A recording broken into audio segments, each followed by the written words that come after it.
नमस्कार दोस्तों, आज हम आईआर स्पेक्ट्रोस्कोपी के अंदर एक रिमेनिंग पार्ट था फिंगरप्रिंट रीजन और उसकी कुछ एप्लीकेशंस, इनके बारे में हम चर्चा करेंगे। आईआर में हमने पढ़ा है कि वाइब्रेशनल और रोटेशनल। तो वाइब्रेशनल जो ट्रांजिशन जो होता है उसके द्वारा जो एब्जॉर्बेंस आईआर रीजन में की जा रही है और उसके द्वारा जो आईआर स्पेक्ट्रा प्राप्त कर रहे हैं, उसी के अंतर्गत एक आज एक फिंगरप्रिंट रीजन है। अगर आपने पढ़ा अंगुली छाप अवस्था इसको कह सकते हैं।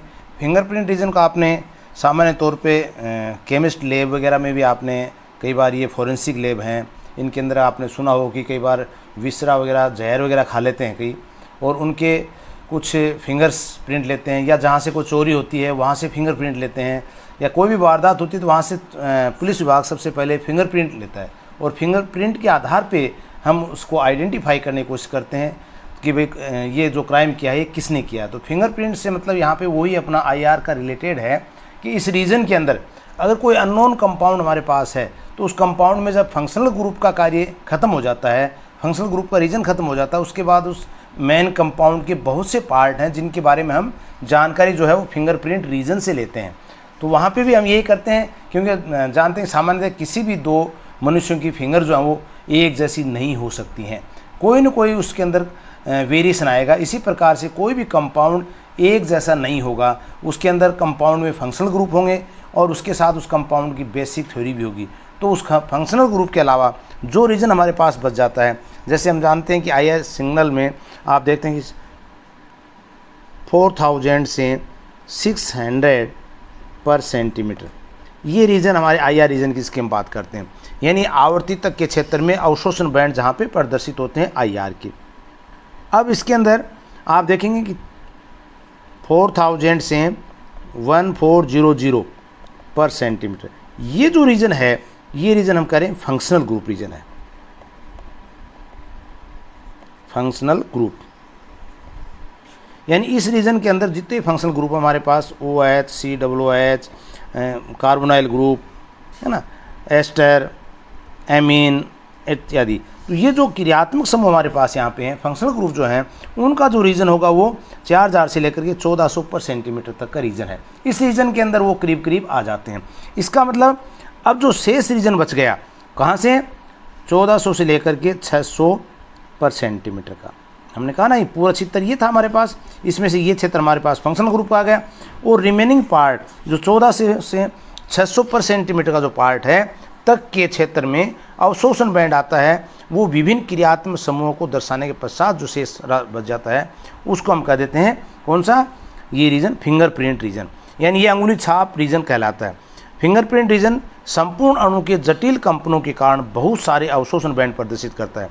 बहुत ज़्यादा समानता रखने वाले यौगिक के आईआर स्पेक्ट्रम में भी इस समानता क्षेत्र में अवशोषण बैंड की तीव्रता और आवृत्ति में अंतर होता है, यानी उनकी फ्रीक्वेंसी, तीव्रता और आवृत्ति, एक तीव्रता है एक हमारे पास आवृत्ति, इन दोनों के अंदर अवशोषण बैंड में अंतर आएगा ही आएगा। कौन से रीजन में, इस रीजन में उस कंपाउंड की बनावट के आधार पे अंतर आएगा। मान लीजिए किन्हीं दो मनुष्यों के, हम जैसे बताया अंगुली की छाप दो एकदम समान नहीं है, इसी प्रकार किन्हीं दो यौगिकों के अंगुली छाप क्षेत्र की अवशोषण बैंड एक समान नहीं होती हैं।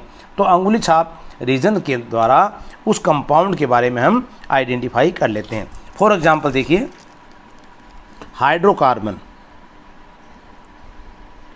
हाइड्रोकार्बन में क्या है अपने पास, कार्बन कार्बन और कार्बन हाइड्रोजन, ये होगा कार्बन और हाइड्रोजन हाइड्रोकार्बन के अंदर। तो इसमें स्ट्रेचिंग और एक बेंडिंग, दो हमारे पास आईआर की जो थीम थी, स्ट्रेचिंग और वाइब्रेशन और बेंडिंग वाइब्रेशन, इन दोनों के हम देखें, देखिए कार्बन कार्बन स्ट्रेचिंग वाइब्रेशन जो है करीब 1300 से लेकर के 800 पर सेंटीमीटर का, ये रीजन है किसका, कार्बन कार्बन सिंगल बॉन्ड का, जहाँ पे हम बात करें हाइड्रोकार्बन जो है उनमें अंदर। इसी प्रकार से कार्बन डबल बॉन्ड कार्बन की स्ट्रेचिंग वाइब्रेशन की हम बात करें तो 1667 से लेकर के 1640 पर सेंटीमीटर तक की रीजन आएगा। Carbon triple bond carbon hydrocarbon की हम बात करें तो उसके अंदर 1600 से लेकर के 1585 तक का, यानी ये एक रीजन हो गया कि हाइड्रोकार्बन उसमें है, उस हाइड्रोकार्बन का रीजन क्या है। अगर सिंगल ये आ रहा है रीजन में हमारे, इसका मतलब उसमें सिंगल बॉन्ड है। अगर इस क्षेत्र में आ रहा है तो डबल बॉन्ड है। अगर इसमें आ रहा है तो इसका मतलब कार्बन कार्बन के मध्य ट्रिपल बॉन्ड उपस्थित है। ये हुई कार्बन की। इसी प्रकार से कार्बन और हाइड्रोजन की हम बात करें जिसमें स्ट्रेचिंग वाइब्रेशन है और ये जो मान आता है वो 3000 से लेकर के 2800 पर सेंटीमीटर, ये आएगा कार्बन हाइड्रोजन का रीजन। तो यहाँ पे हम देख सकते हैं कार्बन के अंदर भी अब आप देखेंगे sp3 कार्बन है, दूसरा मान लीजिए ये sp2 कार्बन है। तो इसके अंदर स्ट्रेचिंग जो वाइब्रेशन आएगी उसका मान आएगा 3100 से लेकर के 3000 तक सेंटीमीटर तक। इसी प्रकार से मान लीजिए और भी हम हाइड्रोकार्बन्स की हम बात करें तो इसका मतलब कहने का अर्थ क्या है यहाँ पे कि हाइड्रोकार्बन के साथ मान लीजिए हमारे पास ये कंपाउंड था, ये OH मान लीजिए, ये मान लेते हैं हम एक बार, ये हमारे पास ये कंपाउंड है।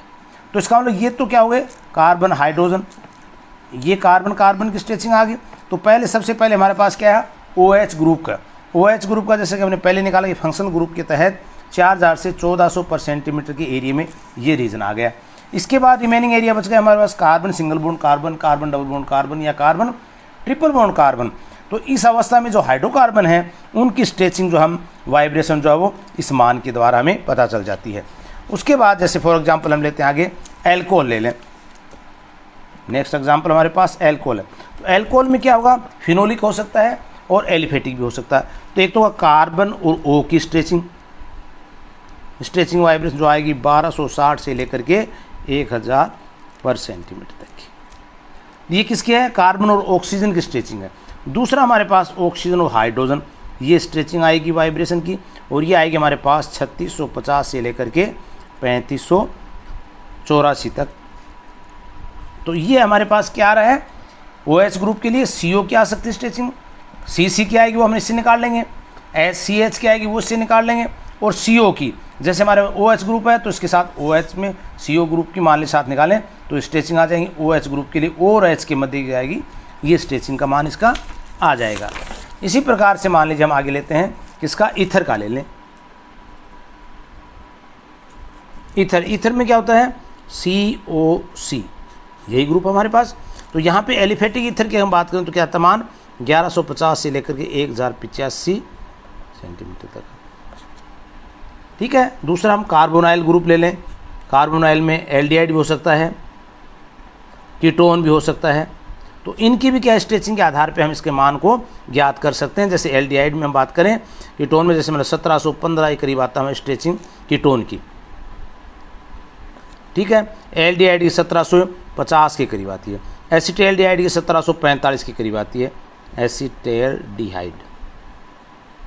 इसका मतलब क्या है, ये अलग अलग जो भी ग्रुप हमारे पास आएंगे उसके ग्रुप्स के आधार पे हम की स्ट्रेचिंग ज्ञात कर सकते हैं वाइब्रेशन, और उसके द्वारा अननोन कंपाउंड के बारे में जानकारी हम प्राप्त कर सकते हैं। उसके बाद आता है एक लास्ट पॉइंट अपने पास, वो आता है इसकी एप्लीकेशंस क्या है। अभी तक अपने बहुत सी बातों में ये देखा कि अननोन कंपाउंड को किस प्रकार से आइडेंटिफाई किया जाए। सबसे बड़ी चीज़ ये थी, टेक्निक कुछ भी हो सकती है, आयर फिंगरप्रिंट भी हो सकता है, दूसरा मेथड ले सकते हैं, पर कैसे किया जाए। तो पहला हमारे पास क्या है कि एप्लीकेशन इसकी वो है detection of functional group. Detection of functional group जो अभी आपने देखा है, फंक्शनल ग्रुप की पहचान, क्रियात्मक समूह की पहचान, उसको निर्धारण करना। ये हमारे पास एरिया आ गया था, जैसे 1715 पे आ गया मान लीजिए, तो किसका आएगा, अभी अपन ने निकाला था, किसका आ गया, कीटोन ग्रुप का। तो ये कीटो ग्रुप का हो गया 1715 पे। तो कहने का अर्थ है इसी प्रकार से OH ग्रुप का 3500, तो ये किसका आ गया, OH ग्रुप है।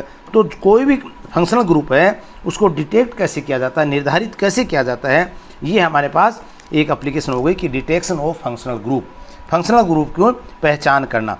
दूसरा है इंफॉर्मेशन ऑफ, दूसरा इससे लेने पर पहला हमने लिया जैसे डिटेक्शन ऑफ फंक्शनल ग्रुप का, आप नोट कर भी सकते हैं इसको, क्रियात्मक समूह का निर्धारण। 1715 पर सेंटीमीटर हमने लिया CO ग्रुप के लिए, OH ग्रुप जैसे 3500 पे लिया।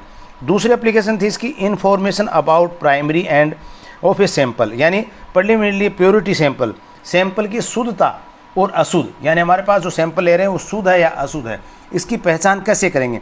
तो पदार्थ की शुद्धता की जानकारी भी हम इसके माध्यम से कर सकते हैं।